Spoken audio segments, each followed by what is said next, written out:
Welcome to the Veterinary Culture Lab, where science meets real-world application. I'm Andi Davison. And I'm Josh Weissman. Together, we'll show you an evidence-based blueprint for renovating culture in your veterinary team, one episode at a time. What if you could turn everyday work into moments that feel meaningful, not just for you, but for your whole team? In this episode, Andi and I are unpacking brand new research from our friend Dr. Zach Mercurio on leadership practices that can boost energy, happiness, and retention in veterinary teams. Get ready to activate purpose in your practice. What's up, Andrea Davison? How are you doing today? I'm really good. How are you today on this I'm fine, okay. sunny day? It is fine and sunny. It's like 101 here in Colorado. Ooh, that's... Yeah, I'm not okay with that. You're inside, I see. So there's that. I am inside. There's lots of air conditioning today. But that's not actually what I want to talk about today. I want to share with you a real life story, which is one of those like hashtag tell me you're turning into an old man without telling me you're turning into an old man. Ooh, those are good. I can relate to them more and more. Let's hear it, Josh. Okay, so you know that I recently had to get progressive glasses. Mm. Yeah. So I had to get used to the fact that now if I want to read things, I either have to like wear my old glasses and hold it 17 feet from my face or wear progressive lenses, which I've gotten used to. It wasn't as bad as I thought it would be. It's okay, but it was one of those like, I might be getting old moments. But this is the real kicker. Like, I'm not kidding. Yesterday, I was so excited to go to the glasses place and pick up my prescription sunglasses. I now have progressive lenses for normal use and take these off and put on fancy Maui Jim prescription progressive sunglasses. And I think it's the coolest thing ever.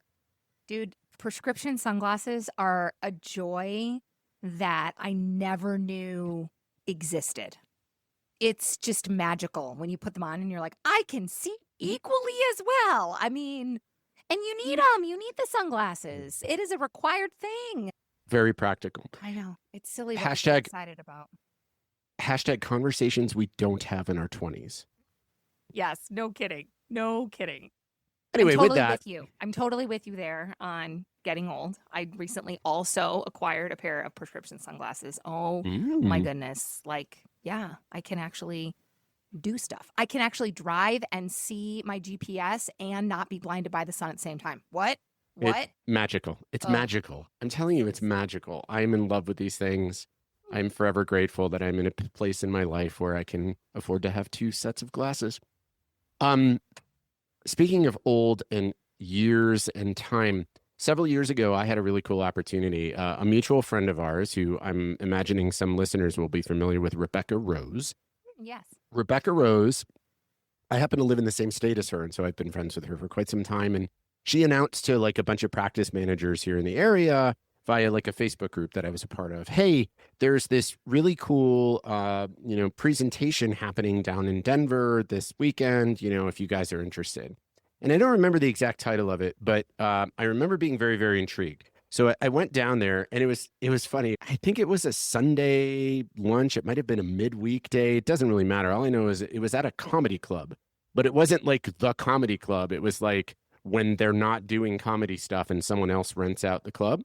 And they had a couple speakers presenting, and one of them was this gentleman who I had never heard of before by the name of Zach Mercurio. Mm-hmm. And Zach got on stage and he talked about purpose and purposeful leadership and the impact that purpose can have in the workplace in ways that were both so refreshing and new to me, but also like mind blown, right? It was just amazing. And of course, I instantly had to insert myself into Zach's life. And so afterwards, I went and bought a copy of his book and had him sign it for me and, kind of slipped in there that, you and I don't live that far from each other, and found a way to become friends with Zach. And I am fortunate enough to say that he's been a friend ever since. Zach is kind of what this particular episode is all about. I've been thinking a lot lately about purpose and how we talk about purpose. We hear about these kinds of things in a variety of different ways. Things from, Simon Sinek's Start With Why to like articles in today's veterinary business. It seems like the message that's being sent out into the world is that if you don't have a big, bold purpose statement to direct your life, you're failing. I don't know how healthy that is. And, with the help of folks like Zach Mercurio and others, and some of the deeper dives that I've taken into this area, I've really started to think about purpose in two ways. What I sort of think of as big P or capital P purpose and little p purpose. I think the big P purpose stuff is like the obvious stuff. It's like, find your grand purpose. Like, what's the big legacy you're going to leave? Why do I exist? Right. And I think there can be some value in pursuing that, but it can also feel kind of overwhelming and maybe cause a bit of existential stress, which isn't always helpful. The other thing about that, too, is that having a big P purpose is very different from feeling purposeful in moments. Like, the example that I like to use is if you ask people in veterinary medicine, what is the purpose of veterinary medicine? You will get very quick, very valid answers. Like everybody knows. Andi, let me just ask you, what do you think is the purpose of veterinary medicine? To give a voice to those that can't speak for themselves. Exactly. And that is like beautiful and wonderful and glorious. And I agree. And how often do you actually feel like you are actively giving a voice to those who can't speak for themselves? Right? Like, so that's the disconnect, I think, sometimes between big P and little p purpose. So little p purpose is actually feeling purpose in the moment. It's something that has been described in the literature, and Zach has also referred to it this way as like, it's a momentary experience of something being positive, purposeful, and significant. So it's like seeing or feeling or hearing or just understanding evidence of our significance, of the contribution that we've made that was positive and purposeful. And that almost always requires somebody else. Like, it's not really something that you go on a journey on your own. Significance is something that we put out into the world, and then the world shows us that evidence. The interesting thing about it, too, is that little p purpose can actually create a sense of well-being and resilience in a very, very special way. You can be doing very difficult, challenging, stressful things that stretch you and cause strain and discomfort, and still feel like it was worth it because of little p purpose. And I think that happens in the workplace too. Andi, I think all of us, especially in veterinary medicine, sometimes we have to endure really difficult tasks. Like, we just have to do things that don't feel good in and of themselves, things that sometimes stretch us or even stress us. Sometimes, even though those things suck, though, afterwards we kind of feel like, you know what? That was a bit painful, and the pain was worthwhile.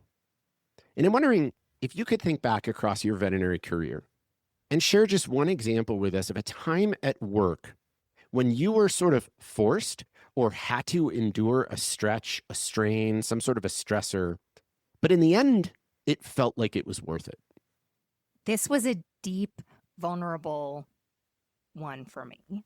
And it's one that is kind of hard for me to share because it really affected me, and it still affects me. And it has to do with a difficult conversation that I had to have with a technician on my team.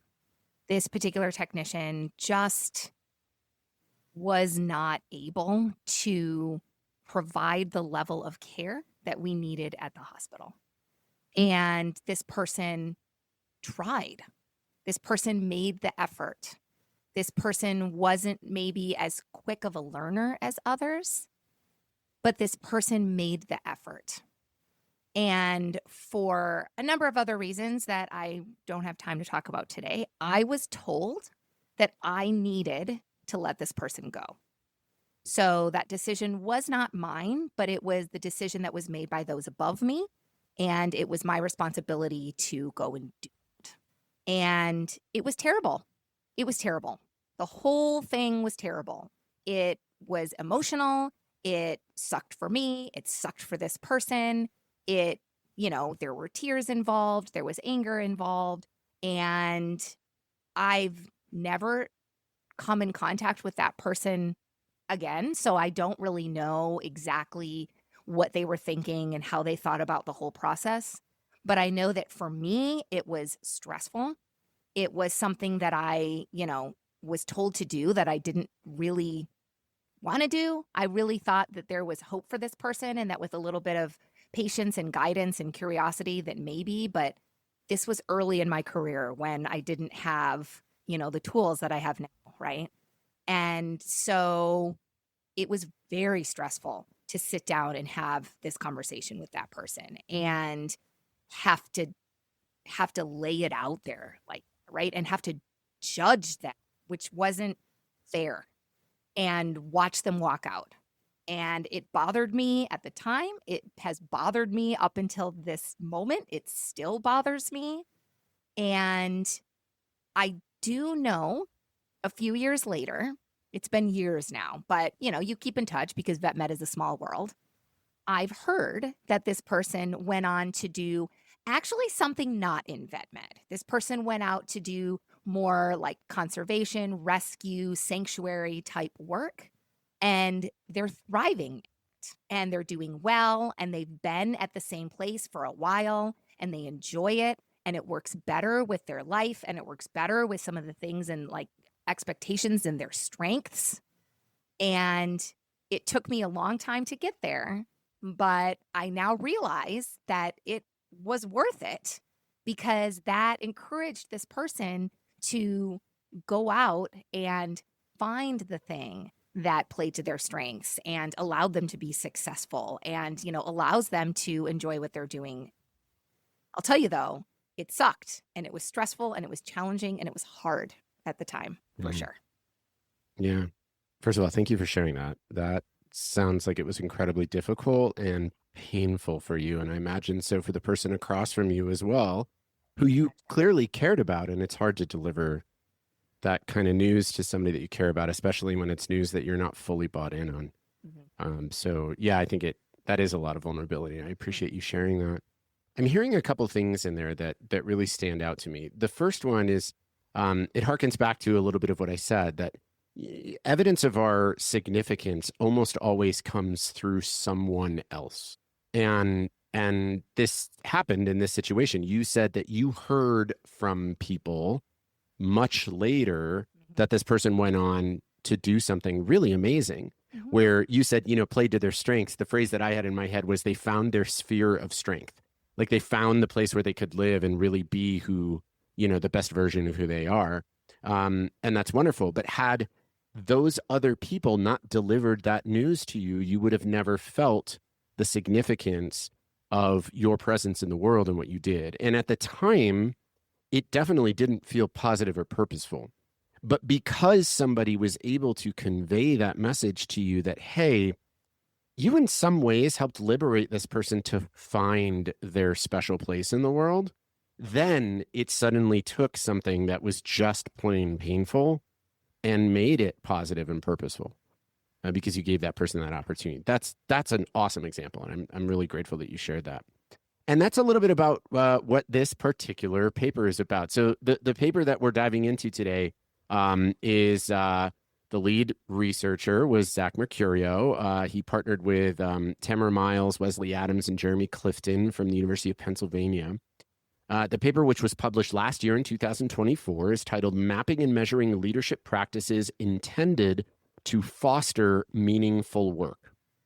The goal of the study was to try and spot or identify concrete, like observable leadership behaviors that take the big P purpose in work and activate it in little p moments, right? So the way that this study was designed, there were actually 3 phases to it. So the first phase, or the first study, was a qualitative interview with 14 senior leaders, where they basically just tried to identify, like, how do they view leadership, purposeful leadership, so on and so forth. And then just an overall review of the literature on purpose at work and purposeful leadership and those kinds of things. So from that, they cultivated 92 survey items. And they were trying to identify what are the common threads here? How can we measure this? That initial 92 survey item, they ran an analysis on just shy of 700 U.S. employees from across a variety of different types of organizations. And they were able to distill it down to 6 particular practice domains.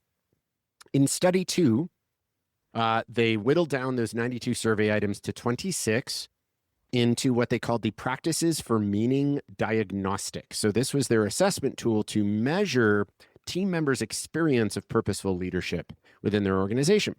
And then they ran that study, used that a survey to run a study on, again, just about 650 US employees. They ran a confirmatory factor analysis on it, on the results of it, and found something like really pretty powerful. The results of that survey explained about 48% of the variance in meaningful work scores.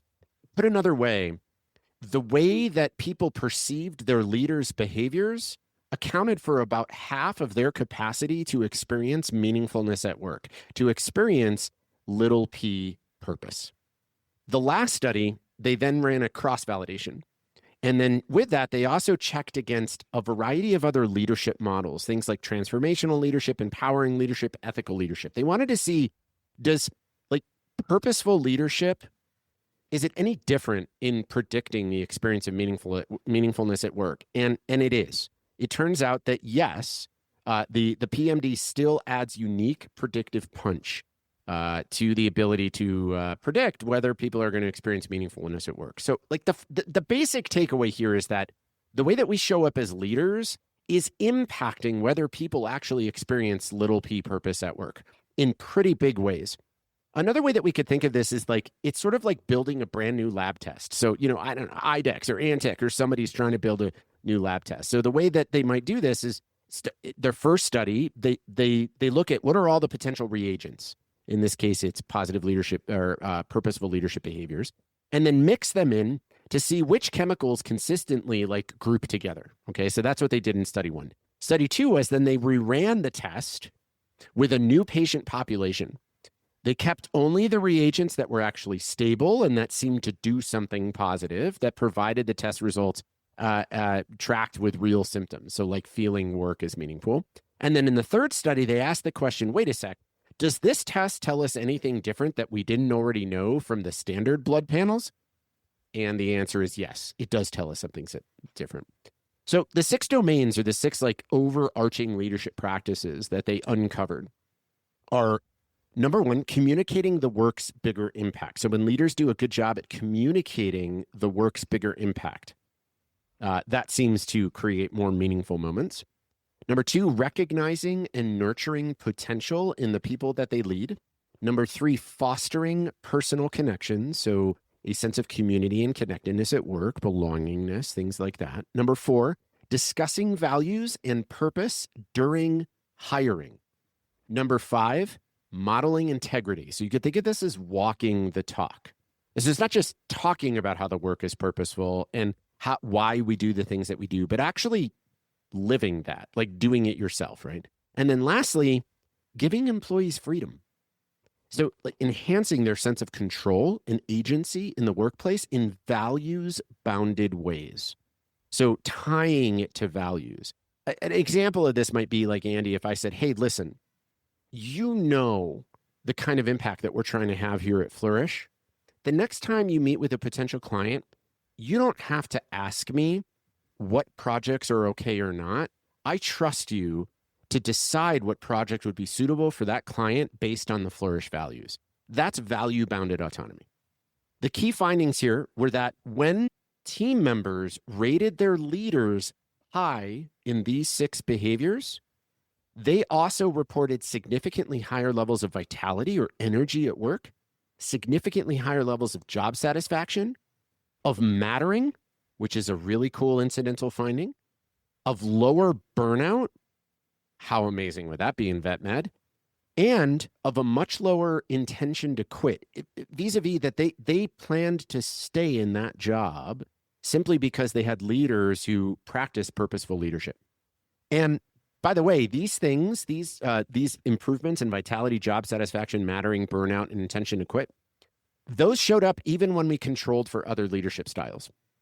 So why should we care about this in veterinary medicine? Well, veterinary hospitals fight a lot of challenges, things like compassion fatigue, chronic turnover, burnout, difficult client interactions, stress in the workplace, so on and so forth. And when we have veterinary team members who just don't really see and experience why what they're doing matters and the impact that it has, they're significantly more likely to burn out or just bolt out the door, go somewhere else, right? What the Mercurio team shows is that 6 very specific learnable leadership moves explain nearly half of the difference in whether people feel their work is even meaningful in the first place. And when they feel that their work is meaningful, that boosts vitality, job satisfaction, commitment, and cuts intention to quit and burnout. Now, this is really interesting to me for a couple reasons. The first one is that we sometimes think of burnout as strictly a workload issue. And we're not going to get into the weeds on this in this particular episode, but work by folks like Christine Maslach and Leiter, her colleague Leiter, I can't remember his first name right now, have shown us that there are actually like 6 areas of work life that can contribute to both work satisfaction and burnout. And yes, one of them is workload. When people are overburdened with their workload, that increases the risk of burnout. But there are 5 other areas. Their experience of control and agency, people's experience of reward. And reward can be compensation, but reward could also be recognition. The experience of fairness within an organization, the experience of community and connectedness, and the experience of values match or mismatch. These 6 purposeful leadership behaviors help in almost all of those categories. So it's not a surprise to me that we saw lower burnout scores. And, in a veterinary market where every lost technician or doctor can cost thousands or even tens of thousands of dollars, and not to mention like jeopardize patient care, influence the rest of the team's ability to enjoy their work or do their work well, like embedding these practices isn't really a nice to have. It's kind of a need to have. It should be a necessity, I think, for anybody in a leadership position. And by the way, just because we're calling them leadership practices doesn't mean that they're exclusive to people in charge.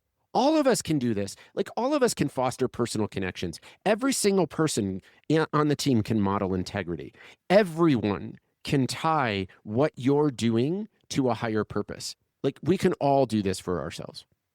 So of course that begs the question, how do we actually apply this in the workplace, right? How do we put the rubber to the road, so to speak? So I think one lesson that came out of this is that impact stories are much better than instruction manuals. It's one thing to have like a plaque on the wall or, an employee handbook that says, this is why we do what we do, and this is who we're about, or a mission statement on your website. That's great. That stuff is important. That's big P purpose stuff. That does not create little P moments. Stories do.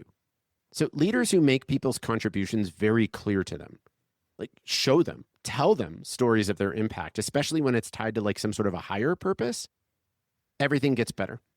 So that made me think of something, Andi, and I'm actually like really excited to get to ask you this as your manager.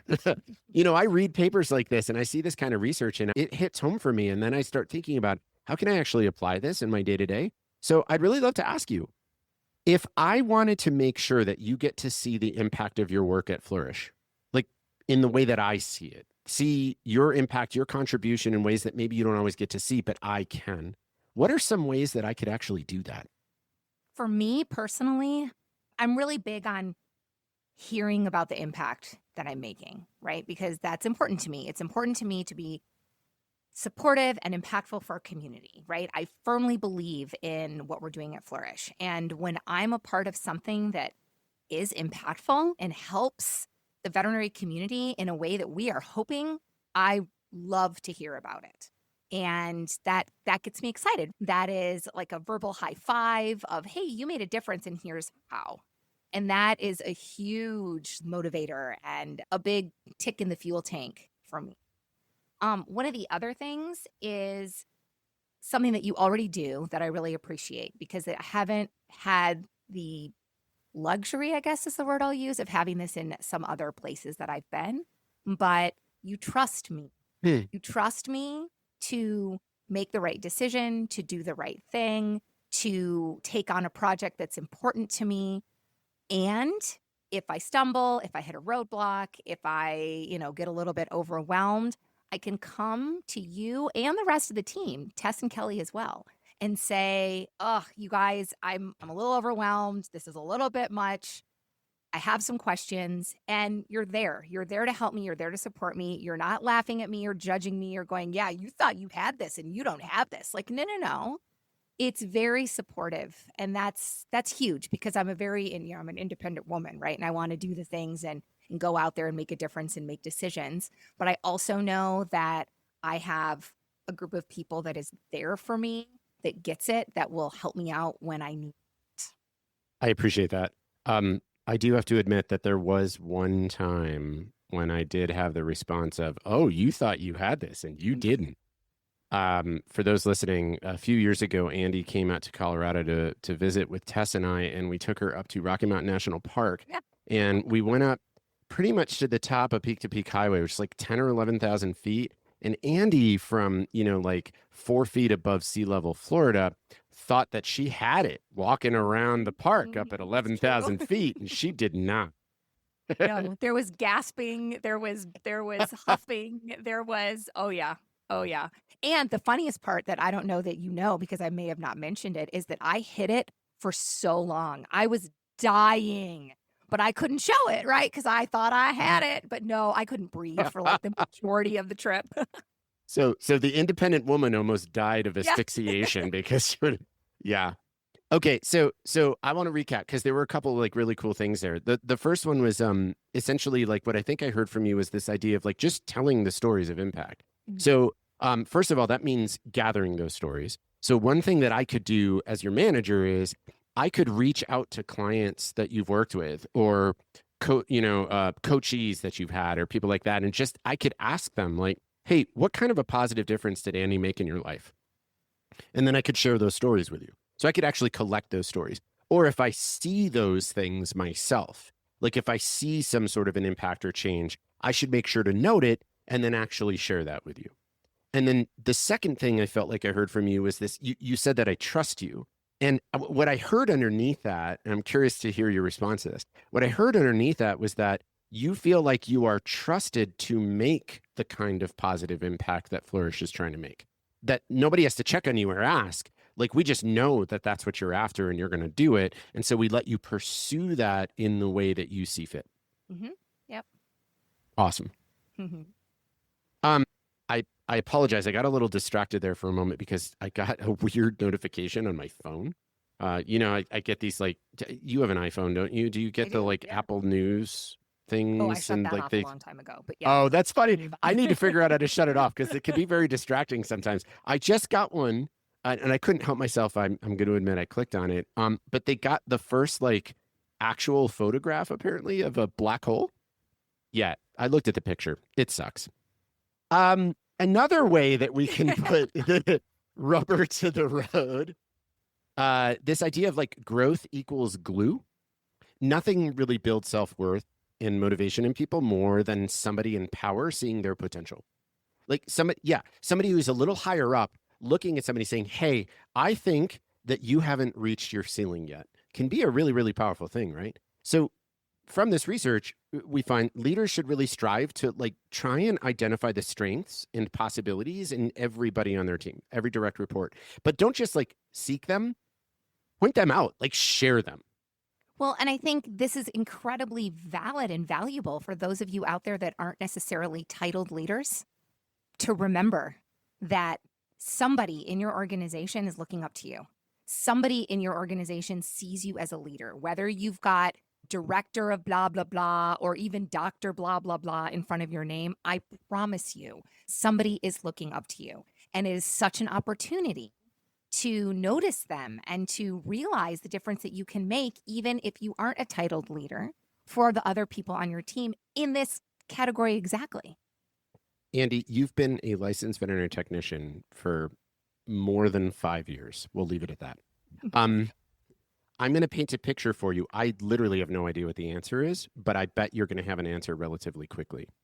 A technician from your career who did not have any management or supervisory title, but everybody went to for help. Oh, absolutely. Yeah, her name is Sue. See, and I knew. I hope she listens to this because she is absolutely that person. Mm-hmm. That's what you're talking about. Even if you're not in that title position, somebody's looking up to you. And so, yeah, you can use this for influence. I also like to advise like people who are actually in those kind of leadership positions where you do have to have like performance conversations, things like that. You can even use this in a performance conversation.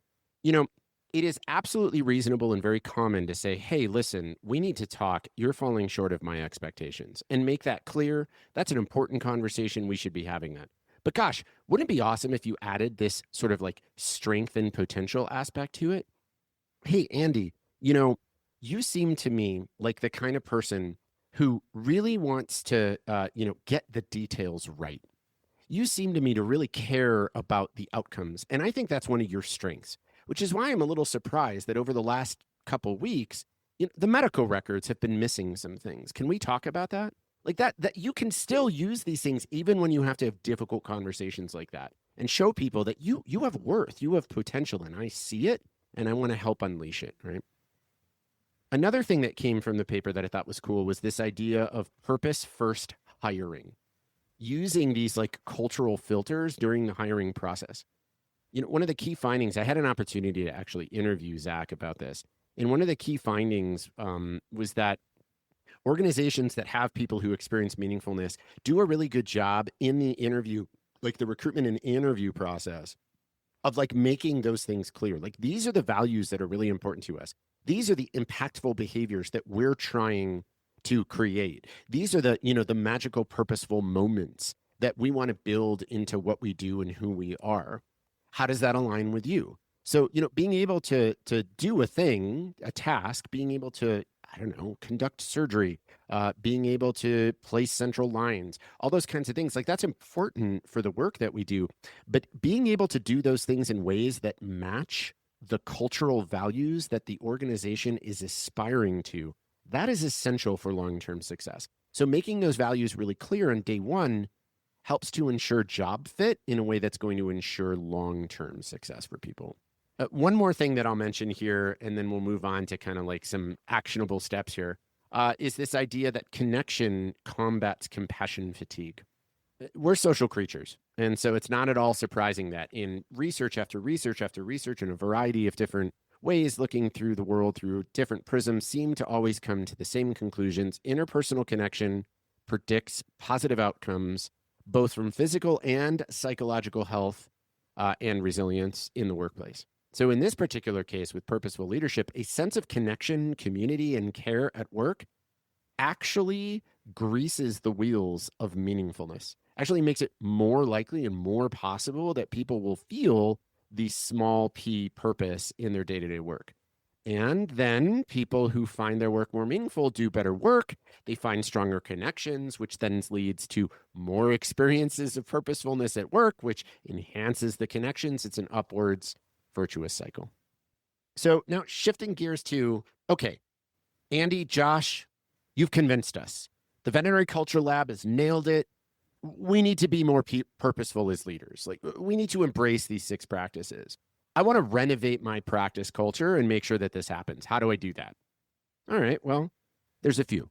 One thing that popped to mind for me is this idea of like laddering that Zach talks about. He actually got this idea from NASA. So when NASA was had the mission to the moon, the whole thing in the 60s, trying to put a man on the moon, they actually created these like graphical ladders in every department that was working on that project.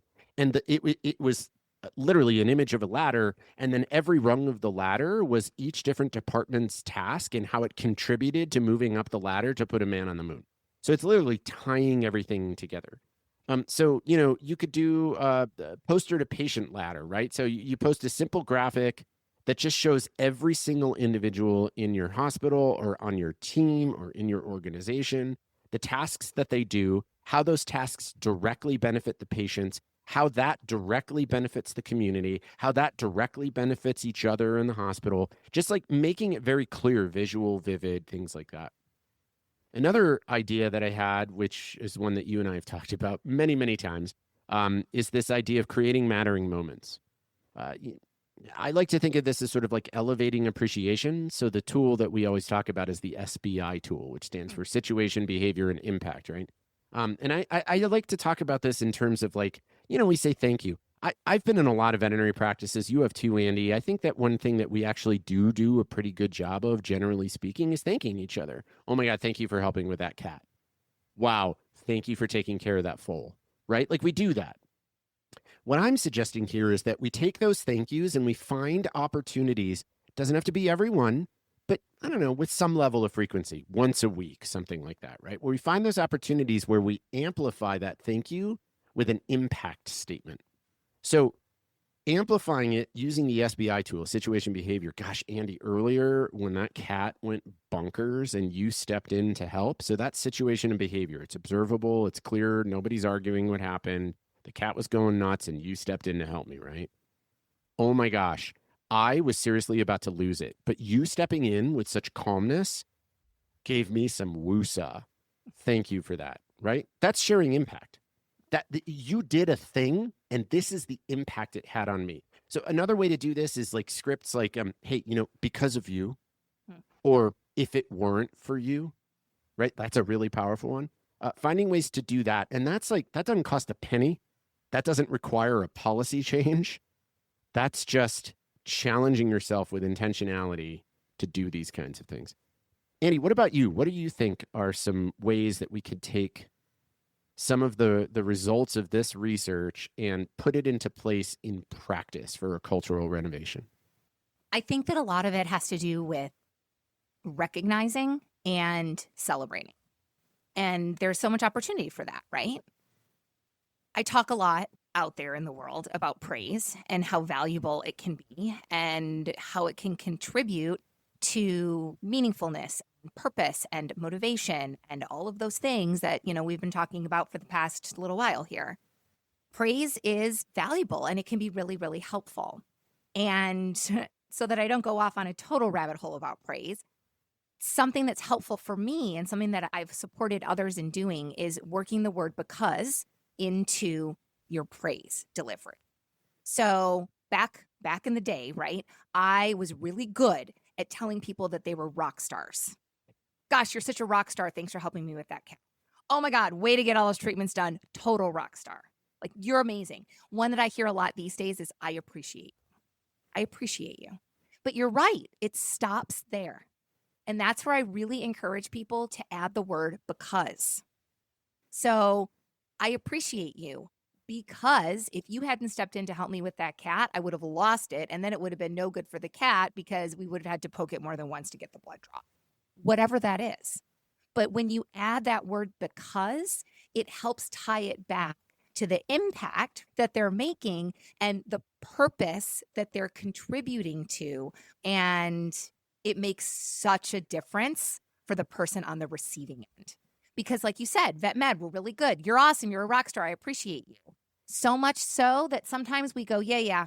Do you mean it? Yeah, whatever. And we sort of brush it off. But when you hear that word because, it's like, oh, they noticed that I did it. They watched me. They were affected in a positive way by what I did. And they're telling me about it. That's all awesome stuff.